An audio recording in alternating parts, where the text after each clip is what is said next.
Hello everyone, how are you doing on this fine day? Welcome back to my channel. Claws.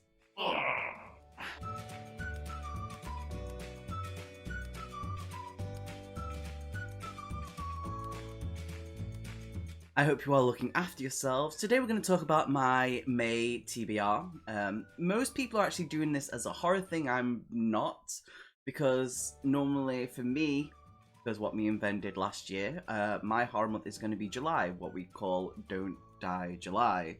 I'm going to keep it as that. Though while I do mostly read horror books, I think a more specific for it is Grand.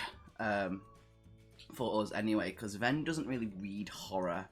He's more of a fantasy person more than anything. Oh, I know. Thank you for drooling on me. I appreciate it. Stop. Stop.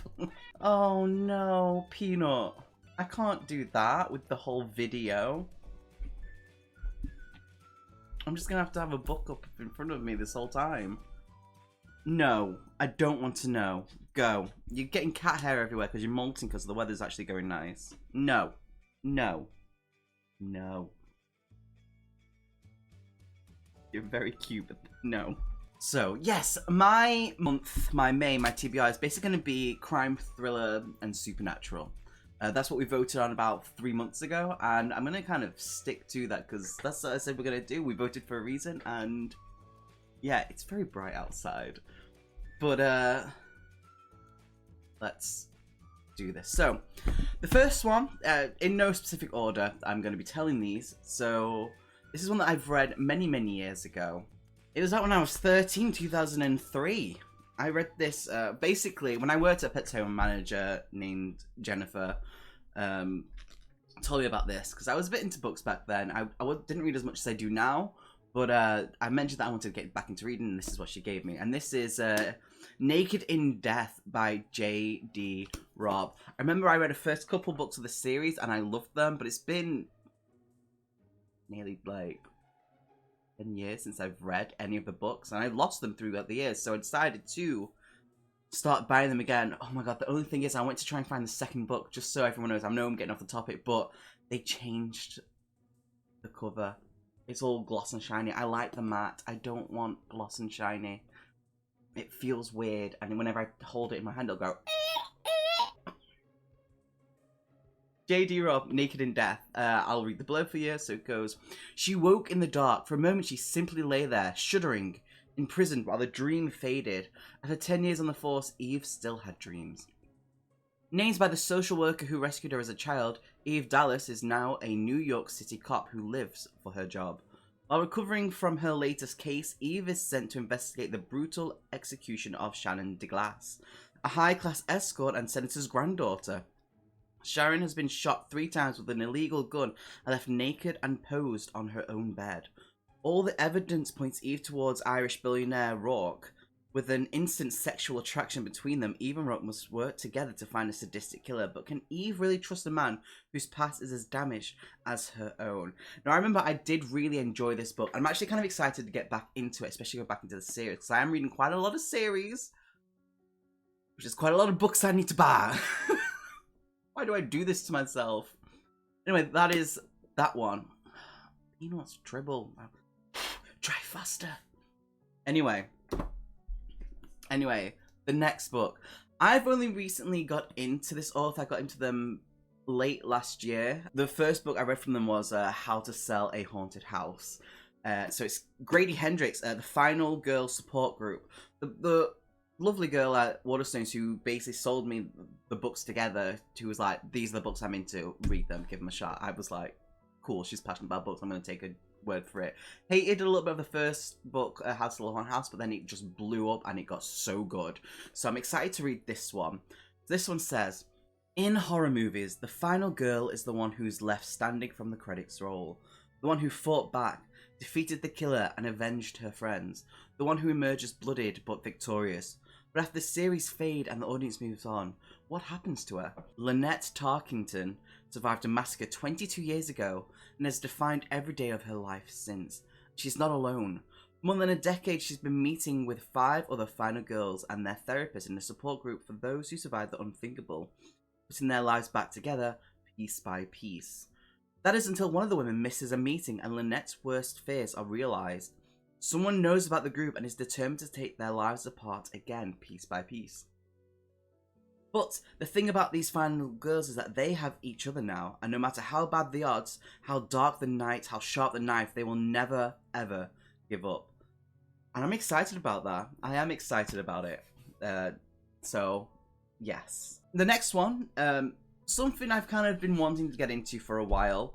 Had the book for a while, never read it. It is a series. Wanted to really give it a shot because I know there's a tabletop RPG game about it, and that game's based off Lovecraft, and this is the Dresden Files, Stormfront by Jim Butcher. Jesus Christ.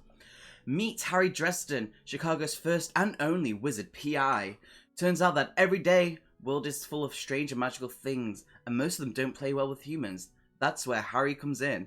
Harry is the best at what he does, and not just because he's the only one who does it. So, whenever the Chicago PD has a case that transcends mortal capabilities, they look to him for answers. But business isn't just slow, it stinks. So when the police bring him in to consult a grisly double murder committed with black magic, Harry's seeing dollar signs. But where there's black magic, there's a black mage behind it. And now, that mage knows Harry's name.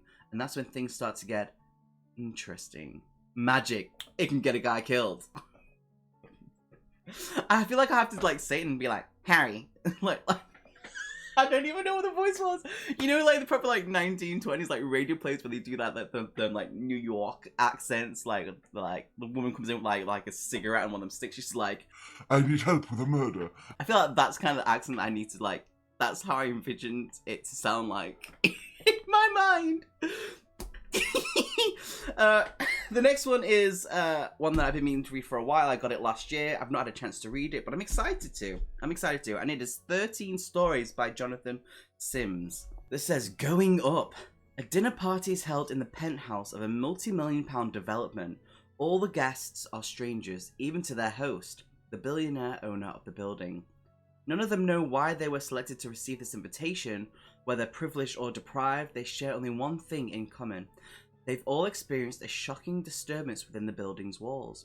By the end of the night, their host is dead, and none of the guests will say what happened. His death has remained one of the biggest unsolved mysteries until now. I was going to be like, their host is dead. Spoilers! But yeah, I've been meaning to read this for a while, but the only thing is that has put me off is that I'm assuming because it's like 13 guests, that's 13 point of views. I'm not a huge fan of like massive point of views because it's going to baffle me and it's going to be the same thing told in different ways, I guess. So, kind of put off by that, but I still need to read it. I've had this book for a while. I need to read it. And if I don't like it, I'll just pass it on to someone who will.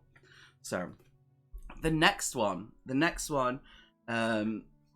Rita gave it, well, Rita's let me borrow it, and this is The Jigsaw Man by Nadine Matheson. She's had this book for a while. Look at the spine. It's all bent.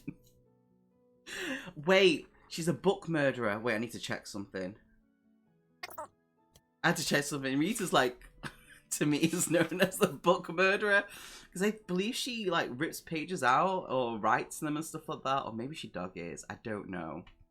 I just had to check. I was gonna be like Rita.